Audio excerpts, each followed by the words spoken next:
All right, guys. For those of you who've been to the Philippines, you might know there's a couple different ways to get around. Here's just a couple clips. I thought it summarizes it pretty well. You got Jeepneys. So these are really old school vehicles, probably based from the U.S. And reworked here in the Philippines, and works really well. It's really inexpensive. So if you're a foreigner, just definitely give it a go. Don't be afraid of fitting in. In some cities, like this is Legazpi City in Bicol, it is really kind of like the only way. In some cases, tricycles can be quite expensive or not accessible at all.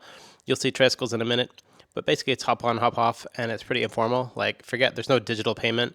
It's pretty much coins, and you just kind of hop in, and it's kind of like the honor system. Although the driver is pretty clever, like they can keep track of everything. So people hop on, hop off, and more or less you're just paying and handing the coins forward. It's kind of neat to see that take place where everyone's just handling the money, passing it forward to the driver. But yeah, check out some of these different models. I find it kind of interesting to see the styling. So you get colors, different ways of kind of, I don't know whether it's branding. Here's the hot rod of the group. Who wants to bet that's not a Mercedes engine? But looks good with the badge on the front. And you'll see him take off here in a minute. But yeah, overall, it's just kind of a neat country that makes use of this kind of transport system. Not big, oversized buses.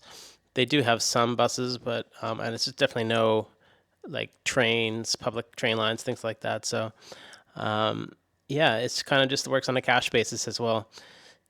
Here we go. We got the Tricycle, so that little sidecar. Tons of fun. Whatever you say about safety, but it just kind of low speed transport. And yeah, so the fare for these things, I mean, you got the Jeepney. It's overall maybe like less than $1 or $1.50, $2, depending on the distance traveled. And you can hop on, hop off, go from different routes. And then with the Tricycle, it's pretty much point to point. They'll take you where you want to go. Make sure you have some aspect of directions or you have your own map, because they definitely don't have GPS all plugged in, ready to go.